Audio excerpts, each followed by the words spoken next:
gagawa tayo ng mini rosary. Nakasulat na yung kailangan natin dyan, guys.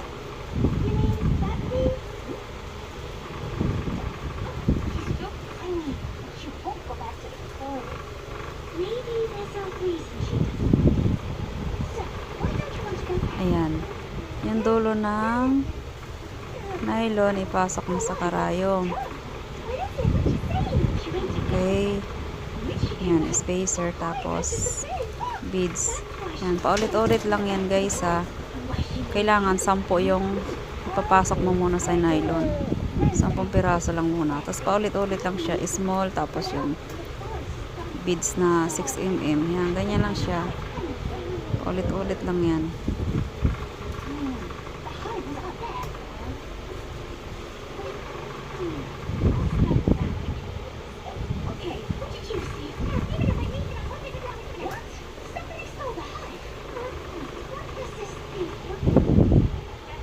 Ayan, apat lang kasi yun lang ang kasya sa karayom ko. Ayan, may dalawa pa.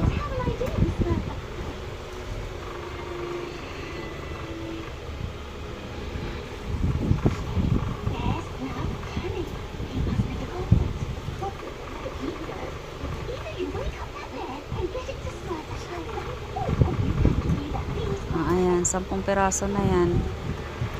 Okay, 10 piraso na, tapos putulin mo na yung sa dulo. Yan, puputulin mo na yan siya. Tansyahin nyo lang yung yung pagputol nyo.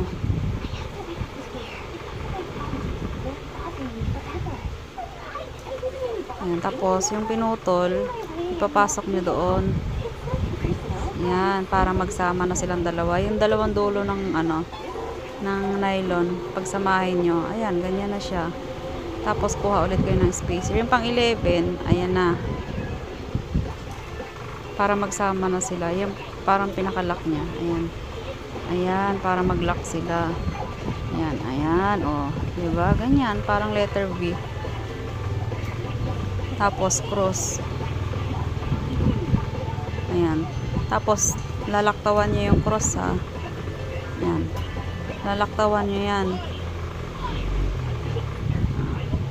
Yan, ipasok nyo dun sa tatlong Yan, lalaktawan nyo yan. Yan, ipasok nyo dyan. Yan. Okay. Hila. Tapos, hilahin yung isang nylon. Ayan. Okay. Tapos, ipasok doon sa dulo. Yan.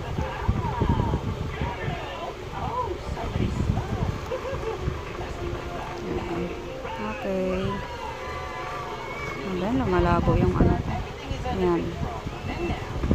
Ipapasok mo lang dyan sa na yan. Yan.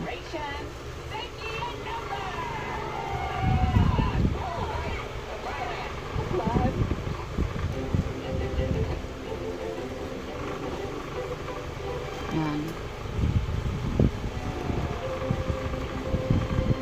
Tapos yung isa naman, kailangan sasalubungin nyo yung dulo ng nylon para matali nyo siya. Kailangan magsalubong sila.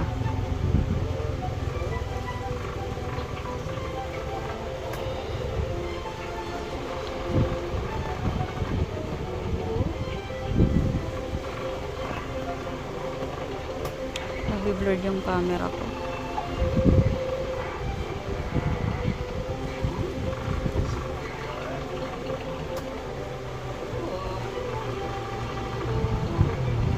Diba? Oh. Ayan na, magkasalubong nga sila. Ayan, gamitin nyo yung plies.